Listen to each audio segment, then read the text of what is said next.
So hello everyone, my name is Abhishek Shah and today I have come up with the very important topic of geometry and its name is the triangle. So in this video I am going to cover everything about triangles including its definition, its types and its properties. So please watch this video till the end, you will definitely like it. So let's start. So let's start our today's topic and its name is triangle. So first of all, I am going to discuss what is the definition of triangle. Okay. So a two-dimensional closed figure having three edges and three vertices. So first of all, we need to understand what is the meaning of two dimensionals. Okay. तो basically figures जो होते हैं वो two types के होते हैं. First type होता है आपका 2D जिसको मैं बोलता हूँ two dimensional and second type होता है 3D जिसको मैं बोलता हूँ थ्री डायमेंशनल. ओके. तो 2D फिगर्स क्या होते हैं जिनमें लेंथ और ब्रेथ प्रेजेंट होता है L और B. ओके. इसमें हाइट प्रेजेंट नहीं होता. हाइट का मतलब यहाँ पे हो रहा है थिकनेस से. थिकनेस मतलब मोटाई. तो ऐसे फिगर्स जिनमें हाइट प्रेजेंट ना हो मतलब थिकनेस ना हो, अगर हो भी तो इतनी कम हो कि हम उसको मेजर नहीं कर सकते हो, नेग्लिजिबल हो, तो ऐसे फिगर्स को मैं बोलता हूं टू डायमेंशनल फिगर्स. ठीक है. और ऐसे फिगर्स जिनमें हमारे पास एल भी हो, बी भी हो और एच भी हो, मतलब थिकनेस प्रेजेंट हो, ऐसे फिगर्स को मैं बोलूंगा थ्री डायमेंशनल फिगर्स. क्लियर हुआ? आगे बढ़ते हैं. क्लोज्ड. क्लोज्ड का मतलब सब तरफ से बंद होना चाहिए, कहीं से भी ओपन नहीं होना चाहिए. Having three edges. एजेस का मतलब यहाँ पे हो रहा है साइड्स, तो तीन साइड्स होने चाहिए. And three vertices. वर्टाइसेस का मतलब एंगल्स, तो तीन एंगल्स होने चाहिए. ठीक है. तो I have shown some examples of a triangle. Like first figure देखो, 1 2 3. थ्री एजेस है यहाँ पे, तीन साइड से. थ्री वर्टाइसेस है, 1 2 3. ओके. टू डायमेंशनल फिगर है, थिकनेस यहाँ प्रेजेंट नहीं है और क्लोज भी है, कहीं से भी ओपन नहीं है. So this is the example of a triangle. Similarly ये भी एक ट्राइंगल है, सिमिलरली ये भी एक ट्राइंगल है. तो ऐसे बहुत टाइप्स के ट्राइंगल्स होते हैं, हम आगे अभी पढ़ने वाले हैं. Triangle is the smallest polygon. तो क्या होता है भाई पॉलीगॉन? तो मैंने एक सेपरेट वीडियो बनाई है पॉलीगॉन्स के ऊपर. जिन लोगों ने मेरा वाला वीडियो नहीं देखा है, मैं डिस्क्रिप्शन में लिंक प्रोवाइड कर दूंगा, उस वीडियो को पूरा देखिएगा, आपको पॉलीगॉन्स के बारे में सब कुछ समझ में आ जाएगा. ओके. पॉलीगॉन्स क्या होते हैं? A simple closed figure form by the line segment. तो ऐसा फिगर जो क्लोज्ड होना चाहिए और लाइन सेगमेंट से मिलके बना होना चाहिए. तो मैंने उस वीडियो में ही बताया था आप लोगों को कि सबसे छोटा, सबसे स्मॉलेस्ट क्लोज फिगर कौन सा होता है? ट्राइंगल होता है, क्योंकि दो लाइन सेगमेंट से क्लोज फिगर नहीं बनता. मुझे कम से कम थ्री लाइन सेगमेंट्स चाहिए एक क्लोज्ड फिगर बनाने के लिए, और थ्री लाइन सेगमेंट्स चाहिए मतलब ट्राइंगल बनाना पड़ेगा मुझे. ठीक है. तो यही मतलब हो रहा है triangle is the smallest polygon. Okay. So now we are going to discuss types of triangle. Okay. So it is divided into two categories. तो फर्स्ट कैटेगरी उसका नाम है बेस्ड ऑन साइड्स एंड जो सेकंड कैटेगरी उसका नाम है based on angles. तो based on sides का मतलब ये हो रहा है ट्राइंगल को हम डिवाइड कर रहे हैं साइड्स के हिसाब से. ओके. बेस्ड ऑन एंगल्स का मतलब ये हो रहा है ट्राइंगल को मैं डिवाइड कर रहा हूं एंगल्स के हिसाब से. ठीक है. सो बेस्ड ऑन साइड्स में जो फर्स्ट ट्राइंगल है उसका नाम है इक्विलैटरल ट्राइंगल. ओके. जो सेकंड ट्राइंगल है उसका नाम है isosceles triangle and the third triangle is scalene triangle. Okay. Similarly based on angles में जो फर्स्ट ट्राइंगल है उसका नाम है एक्यूट एंगल ट्राइंगल, जो सेकेंड ट्राइंगल है उसका नाम है राइट एंगल ट्राइंगल एंड जो थर्ड ट्राइंगल है उसका नाम है ऑब्ट्यूज एंगल ट्राइंगल. ठीक है. तो इनके बारे में हम डिटेल में पढ़ेंगे.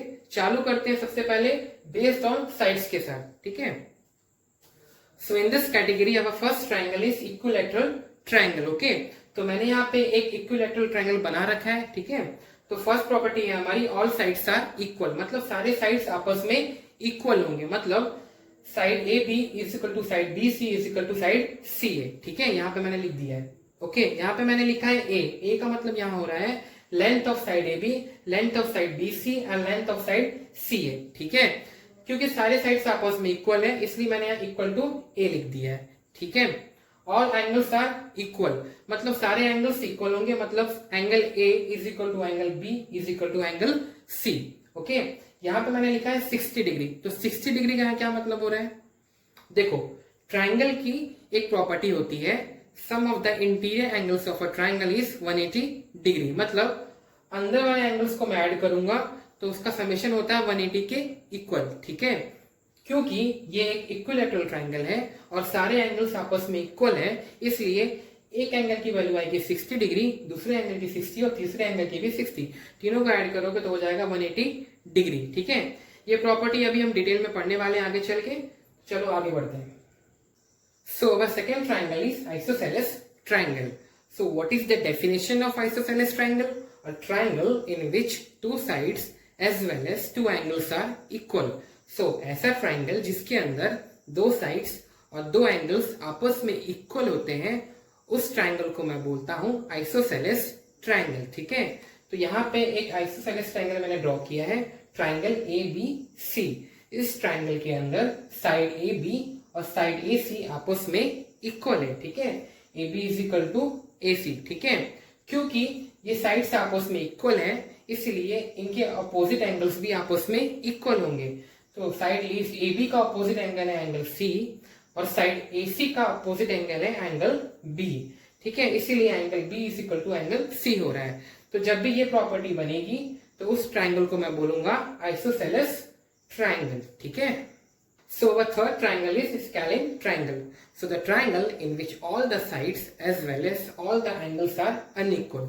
So ऐसा ट्राइंगल जिसके अंदर सारे साइड्स का जो मेजरमेंट होता है वो अनइक्वल होता है या डिफरेंट होता है, और सारे एंगल्स का जो मेजरमेंट होता है वो भी अनइक्वल और डिफरेंट होता है, उस ट्राइंगल को मैं बोलता हूँ स्कैलिन ट्राइंगल। ठीक है, so look at this figure.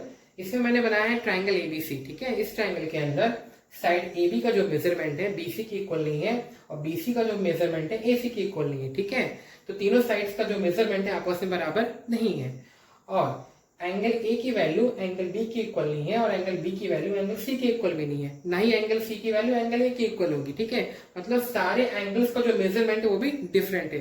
तो जब भी ऐसी कंडीशंस बनेगी तो उस टाइप के ट्राइंगल्स को मैं बोलूंगा स्कैलिन ट्राइंगल। ठीक है, so now let's study the division of triangles based on angles. Okay, so this part is divided into three triangles. Okay, so our first triangle is acute angle triangle, our second triangle is right angle triangle, and our third triangle is obtuse angle triangle. So let's start with the first triangle, acute angle triangle. So the triangle in which all the angles are less than 90 degree, मतलब ऐसा triangle जिसके अंदर सारे angles जो होंगे वो 90 degree से कम होंगे, उस ट्राइंगल को मैं बोलूंगा acute angle triangle. Acute angle का मतलब ये होता है 90 से कम। ओके, सेकेंड ट्राइंगल है हमारा right angle triangle. So one angle is equal to 90 degree, मतलब ऐसा ट्राइंगल जिसके अंदर एक एंगल की वैल्यू 90 डिग्री होगी, उस ट्राइंगल को मैं बोलूंगा right angle triangle. Triangle ABC के अंदर एंगल बी की वैल्यू क्या है 90 डिग्री है, इसलिए ट्राइंगल एबीसी जो है वो है राइट एंगल ट्राइंगल। ओके, अपना थर्ड ट्राइंगल है ऑब्ट्यूज एंगल ट्राइंगल। तो यहाँ पे लिखा है one angle is greater than 90 degree, मतलब एक एंगल की वैल्यू 90 से ज्यादा होगी। ट्राइंगल एबीसी के अंदर एंगल बी की वैल्यू 90 से ज्यादा है, इसलिए ट्राइंगल एबीसी जो है वो है ऑब्ट्यूज एंगल ट्राइंगल। ठीक है, तो ये डिवीजन था ट्राइंगल्स का बेस्ड ऑन angles. ठीक है, so now we are going to discuss the properties of triangle. Okay, so the first property is sum of two sides must be greater than third side. तो इसका मतलब ये हो रहा है किसी भी फिगर के अंदर अगर दो साइड्स का सम थर्ड साइड से बड़ा आएगा तो ही वो फिगर ट्राइंगल कहलाएगा, अदरवाइज वो फिगर ट्राइंगल नहीं कहलाएगा। ठीक है, तो ये एक मस्ट कंडीशन है किसी भी फिगर को ट्राइंगल बोलने के लिए। ठीक है, तो इस चीज को समझते हैं with the help of some examples. तो इस एग्जांपल की हेल्प से हम समझते हैं इस प्रॉपर्टी को। ओके, तो यहाँ पे मैंने एक फिगर लिया है और थ्री कंडीशंस यहाँ पे लिखी है। थ्री क्यों लिखी है? क्योंकि ट्राइंगल के अंदर थ्री साइड्स होती हैं। ओके, तो तीनों कंडीशन सेटिस्फाइड होने चाहिए to say whether the figure is triangle और not, and if any one of the three conditions is not satisfied then the figure is not a triangle. Okay, तो चालू करते हैं फर्स्ट कंडीशन से। तो मुझे क्या करना है, दो साइड्स को ऐड करना है। तो मैंने क्या किया, ए बी और बी सी को ऐड किया। ए बी 3 है एंड बी सी अपना 4 है, तो 4 + 3 होगा 7। ओके, और ये बड़ा होना चाहिए AC से। AC अपना 5 है, तो ऑब्वियस सी बात है 7 इज ग्रेटर देन 5। तो फर्स्ट कंडीशन होगी हमारी सेटिस्फाइड, ठीक है। सेकंड कंडीशन देखो, AC प्लस BC, AC हमारा ये है, BC हमारा ये है, 5 प्लस 4 होता है 9, और 9 बड़ा है AB से, AB क्या है हमारा 3 है, तो सेकंड कंडीशन भी होगी हमारी सेटिस्फाइड। थर्ड देखो, AC प्लस AB, AC हमारा 5 है एंड AB हमारा 3 है, तो 5 plus 3 8 and 8 is greater than 4। Again third condition भी होगी हमारी सेटिस्फाइड। तो तीनों कंडीशंस हो गई हमारी सेटिस्फाइड, तो ये फिगर क्या है, एक ट्राइंगल है, ठीक है। दूसरा देखो, ये एक ऑब्ट्यूज एंगल ट्राइंगल है, ठीक है, ये है ट्राइंगल। आप इन कंडीशंस को सेटिस्फाइड करके देखिएगा अपने घर में, तो आपको समझ में आ जाएगा जो मैंने अभी बताया, ठीक है। अब देखो यहाँ पे मैंने कुछ लिखा है, मैंने यहाँ पे कुछ कॉन्फ़िगरेशंस लिखे हुए हैं और हम चेक करेंगे इन कॉन्फ़िगरेशन के हिसाब से ट्राइंगल बनेगा कि नहीं बनेगा, ठीक है। तो कैसे चेक करेंगे, हम कंडीशंस को चेक करेंगे। पहली कंडीशन को देखते हैं हम, AB प्लस AC ये बड़ा होना चाहिए BC से, ओके। AB हमारा 2 है एंड AC हमारा 1 है, ये होगा 3 एंड BC हमारा 5 है। कंडीशन के हिसाब से जो सम है वो बड़ा आना चाहिए, बट यहाँ पे सम क्या आ रहा है, छोटा आ रहा है। इसका मतलब क्या हुआ, फर्स्ट कंडीशन सेटिस्फाइड नहीं हो रही है, इसका मतलब इस कॉन्फ़िगरेशन के हिसाब से ट्राइंगल नहीं बनेगा, ठीक है। तो ये कंडीशन सेटिस्फाइड होनी चाहिए to say whether the figure is triangle और नॉट, ठीक है। So our second property is sum of the interior angles of a triangle is 180 degree. इसका मतलब क्या हुआ, एक ट्राइंगल के अंदर इंटीरियर एंगल्स का जो सम होता है वो 180 डिग्री के इक्वल होता है, ठीक है। इंटीरियर एंगल्स मतलब अंदर वाले एंगल्स, ओके। तो सबसे ज्यादा यूजफुल और सबसे ज्यादा इंपॉर्टेंट प्रॉपर्टी है ट्राइंगल्स के अंदर ये वाली, ठीक है। तो ये angle A plus angle B plus angle C is equal to 180 degree, okay. चलो अपनी थर्ड प्रॉपर्टी है, sum of the two opposite interior angles is equal to exterior angles. मतलब जो अंदर के ऑपोजिट इंटीरियर एंगल्स है, मतलब एंगल A और एंगल C, ठीक है, इनका जो सम होगा वो इक्वल होगा एक्सटीरियर एंगल के। एक्सटीरियर एंगल मतलब बाहर वाला एंगल, तो एंगल ABE, ओके। तो ये है अपनी थर्ड प्रॉपर्टी, ये भी काफी यूजफुल है, ये भी बहुत यूज होती है क्वेश्चंस को सॉल्व करते टाइम, ठीक है। ठीक है, लिख लो। तो अगर आपको ये वीडियो इंटरेस्टिंग लगी हो तो नीचे लाइक बटन पे क्लिक करें, इस वीडियो को जितना हो सके उतना शेयर करें, और अगर आपने मेरा चैनल अभी तक सब्सक्राइब नहीं किया है तो नीचे रेड बटन दिया हुआ है, उस पर क्लिक करें और चैनल को सब्सक्राइब कर दें। बगल में ही बेल आइकन गिवन है, उस पर भी क्लिक कर दें ताकि जब भी मैं वीडियो अपलोड करूं आपको उसकी नोटिफिकेशंस मिलती रहे। तो आज के लिए बस इतना ही। Thank you so much, have a nice day.